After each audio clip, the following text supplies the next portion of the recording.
You're listening to episode 5 of the Confident Writer podcast with Jane Pike.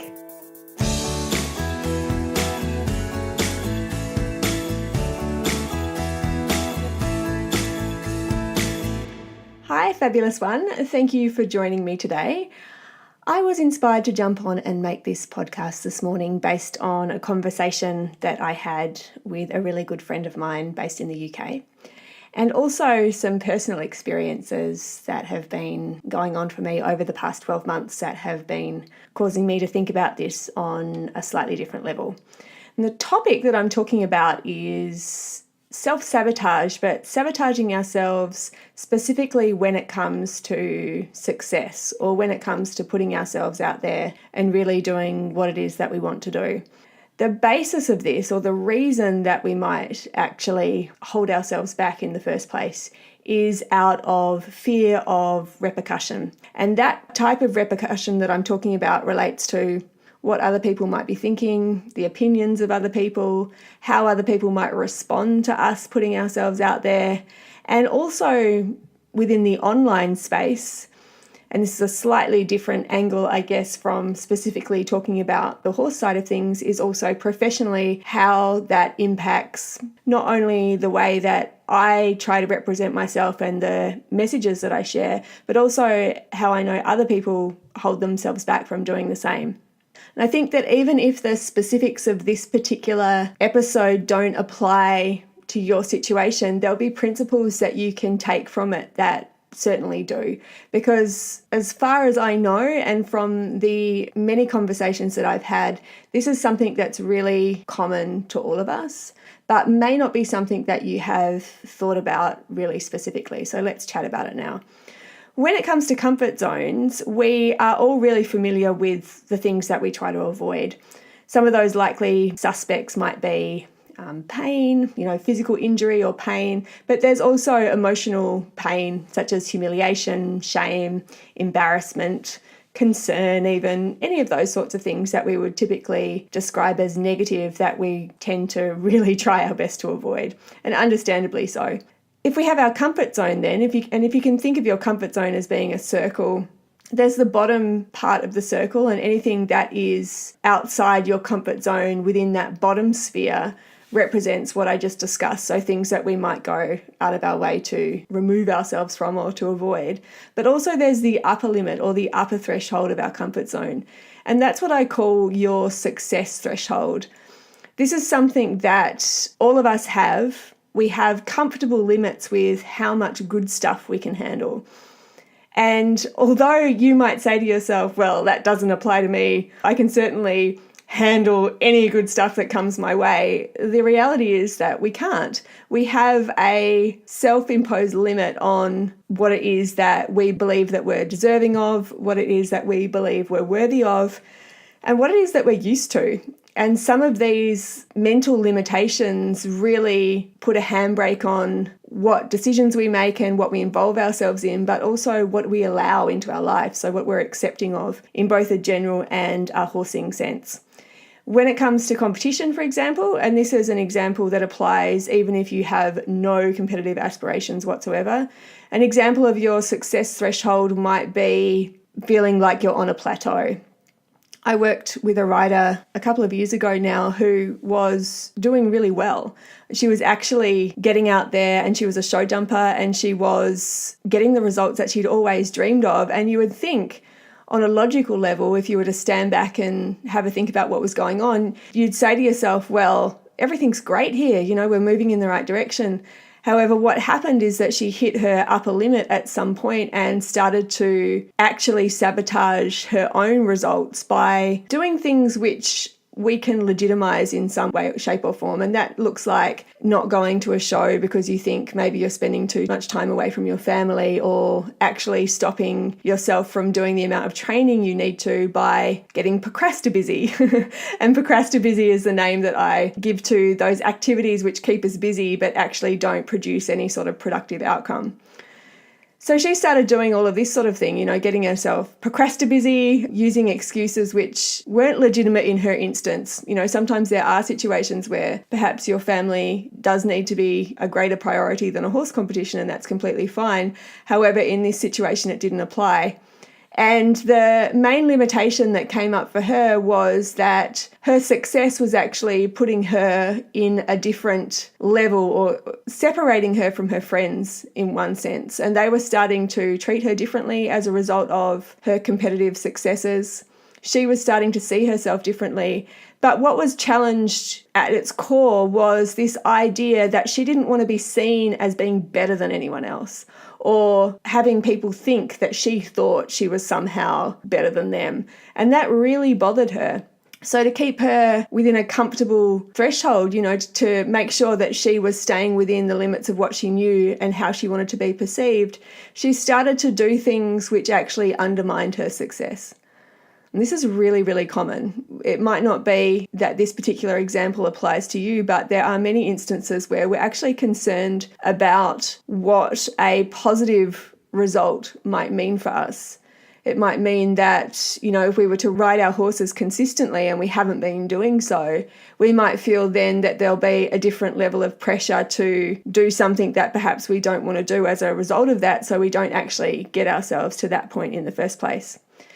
The thing that's really common, which was actually the reason that I decided to talk about this particular topic in the first place, is how we can stop ourselves from putting ourselves out there, even if what we want to do with our horses and even in life is aligned with our deepest desires and dreams, based on the repercussion that we might get from other people, the feedback that we might get from other people.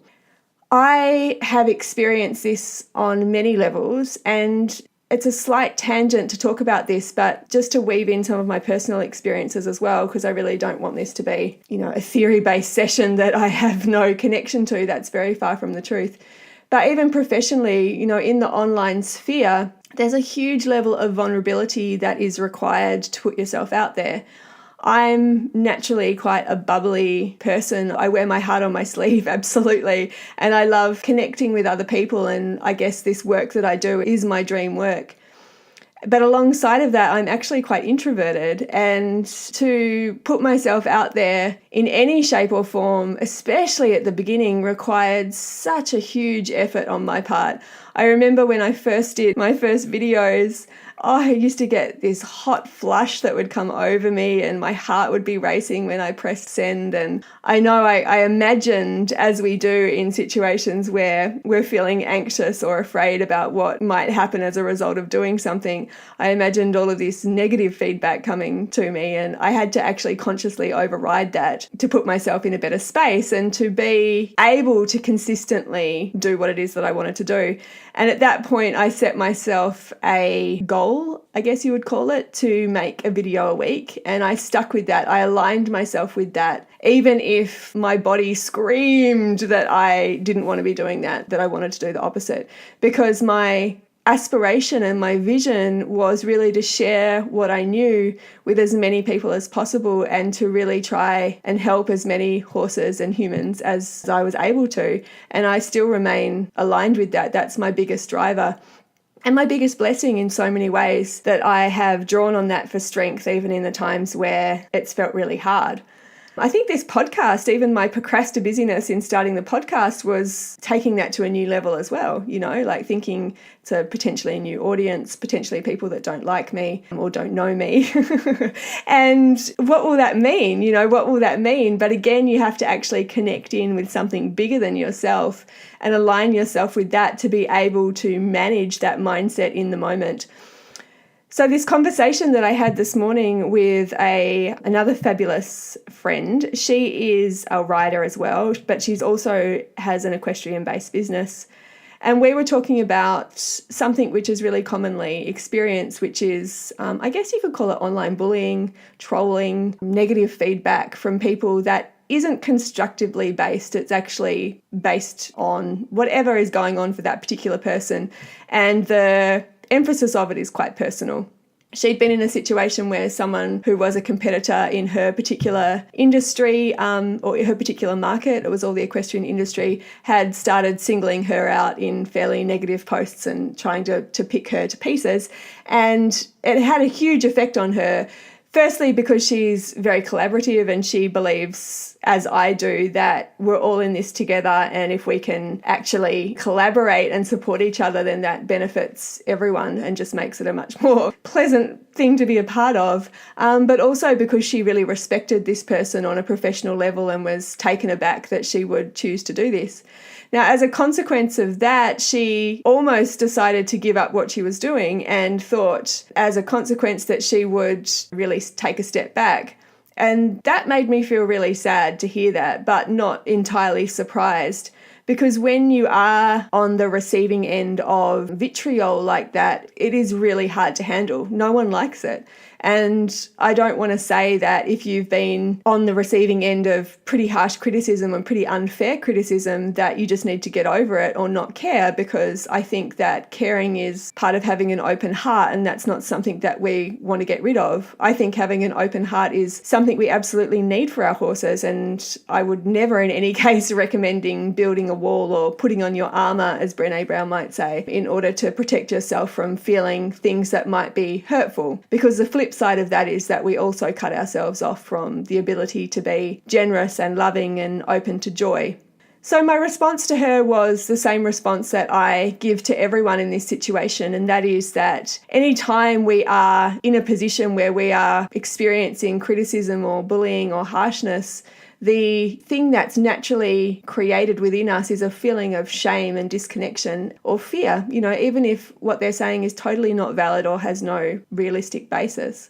When we feel that, what we do naturally is want to retract and recoil.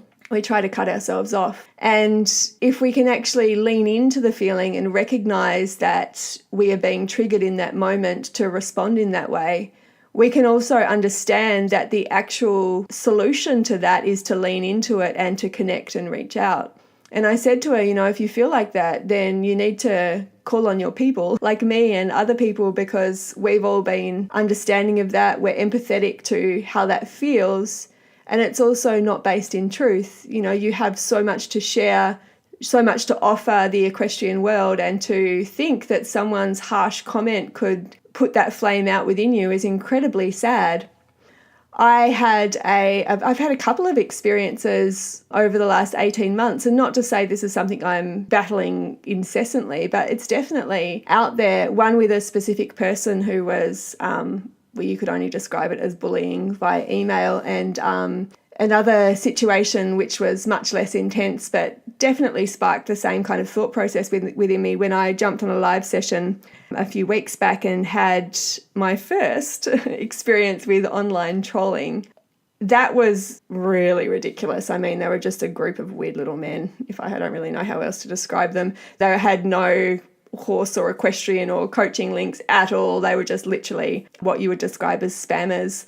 But even that, with a complete disconnection and with no personal feeling towards what it is that they were saying, caused me to really reflect on whether the live streaming was something that I wanted to do, or whether there was somehow or some way that I could change my behaviour so they wouldn't do what they were doing. And that made me angry. I thought, well, actually, I'm here with really good intention. I learn a lot. I share a lot. I want to do my part in giving whatever knowledge I have to hopefully help someone out there. And the fact that a person on the other side of a computer screen could make me feel diminished somehow, or that I should hide away, is absolutely not what I am going to do.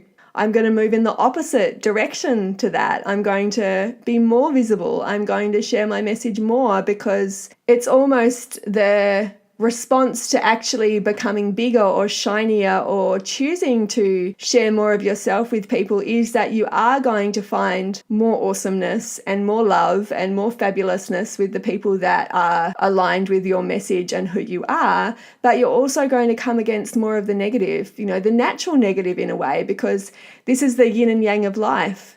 And that awareness needs to be there, that as soon as we make a decision to involve ourselves in something, as soon as we make a decision to put ourselves out there, this is a natural consequence of that. We have to be welcoming of the criticism and not actually hide away from it.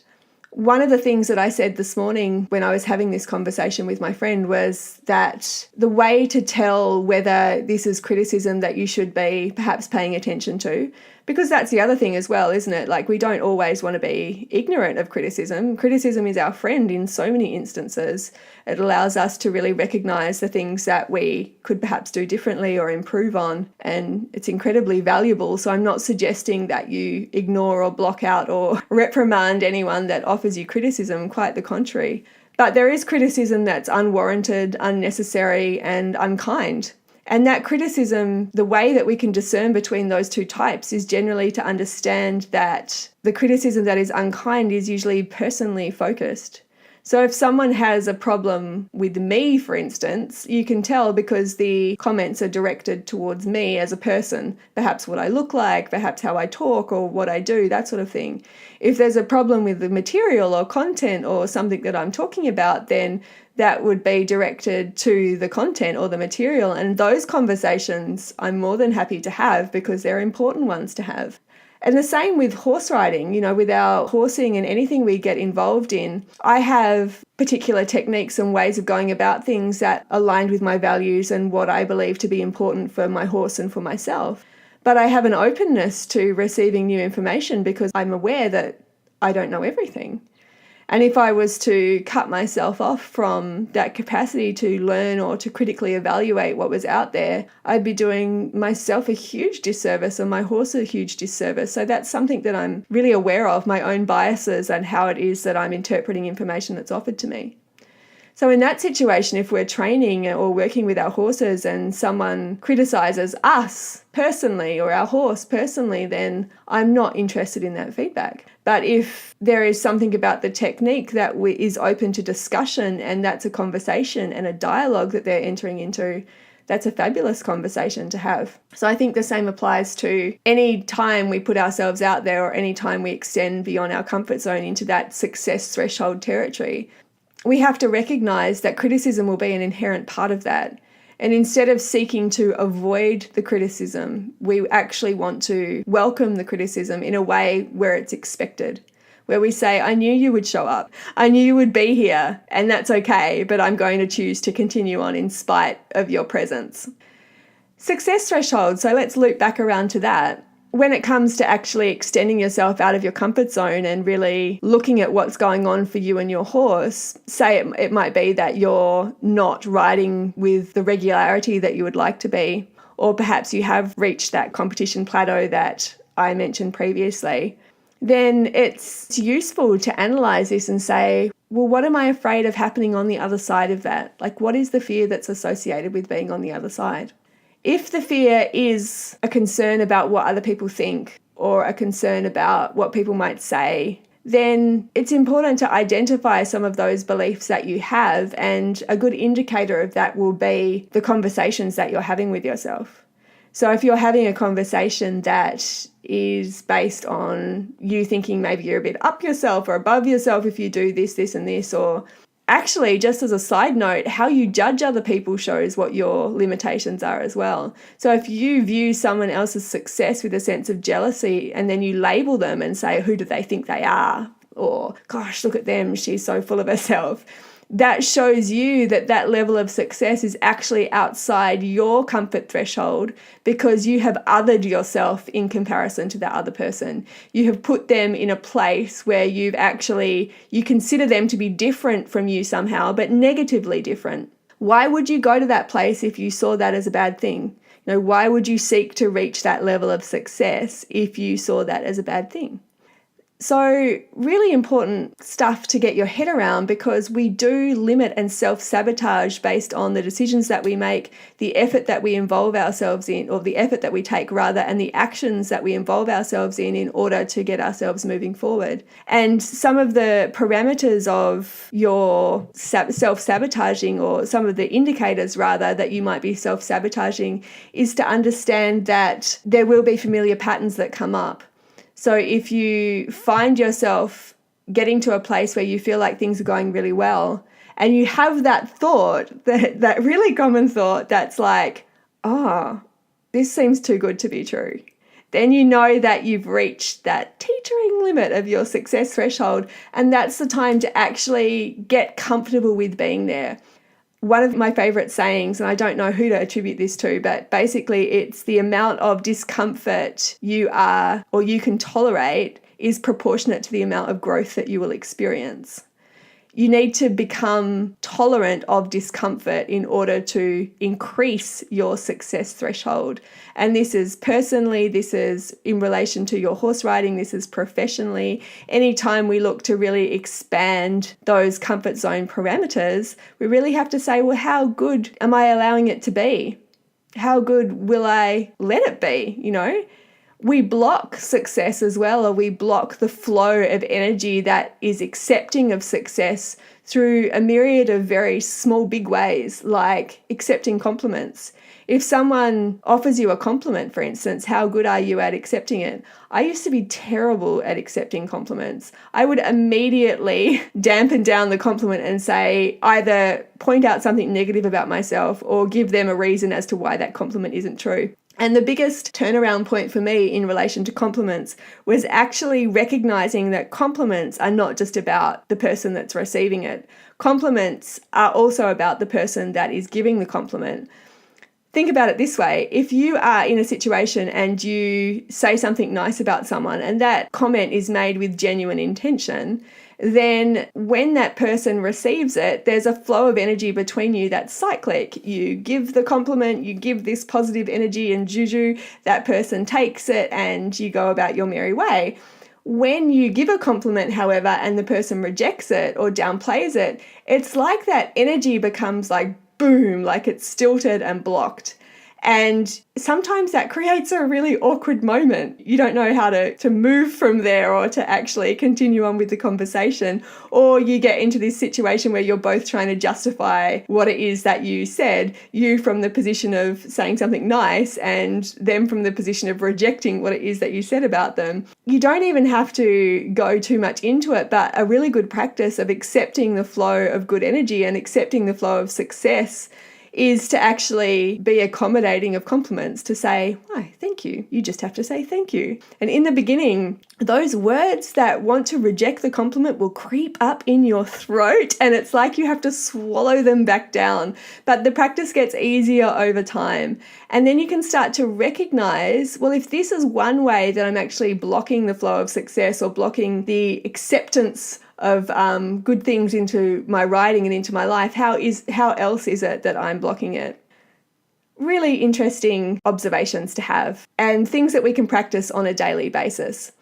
What I want you to have a think about over the course of the next week, if you want to take up the challenge, is to really look at, firstly, how you're blocking the flow of good things coming in, how often you perhaps reject nice things people say about you or refuse to take them on board. And that is very much related to your belief systems. If you could think of it, and this is very simplistically thinking, our belief systems are a filter that decide what it is that we take in from our environment or what information we take in at any one time. If I have a belief about myself that I am an anxious rider, I will tend to block out any information that comes in that is in contrast to that, simply because we are always wanting to work in alignment with ourselves. We're always wanting our internal and external reality to match up. And we're also only able to process a certain amount of external information at any one time. So we choose information which is aligned with our perception or view of the world. That's the first thing. Slight tangents here, looping around on myself, but that's the first thing, to see how you are blocking the flow of acceptance. The second thing is, are you actually limiting what it is that you want to do? And you can think of this specifically in relation to your writing or more generally. Are you blocking or stopping somehow, putting yourself out there, learning new things, doing the things that you really want to do? Because that's the irony of it. Usually we are stopping ourselves from doing things that we really desire and that we can actually competently manage, but we are preventing ourselves from doing that based on social repercussion or potential feedback that we'll get from other people. Trust yourself that you can handle whatever comes up. Trust yourself that by allowing yourself to expand and grow and to really put yourself out there in the biggest and best way possible, you will attract people who are also supportive of that. Success is a filter, and everything that is good comes with me. That's a mantra that I've been telling myself for a long time. So if people drop off or things happen which shows me that someone wasn't who I thought they were or something wasn't what I thought it was, then that's really great information, and I don't have to hold myself back in order to keep playing at that level if I want to expand and get bigger. And I think of this in relation to my horsemanship. I think of this in relation to professionally and personal growth. We really have to keep making decisions for ourselves that are aligned with ultimately what we want to do, because the worst thing would be getting to a position where we weren't able to do those things anymore and looking back and saying, why didn't I do that? Why was I so concerned with worrying about what other people thought that I actually stopped myself from having these potentially incredible experiences with my horse and even in other areas of my life? Thanks for hanging out today. I find this such a fascinating topic and something that I will incidentally come back to time and time again. If you're in a position to leave a comment, please do so. It's always amazing to hear from you. If you're listening on iTunes and like what you heard, please leave a review.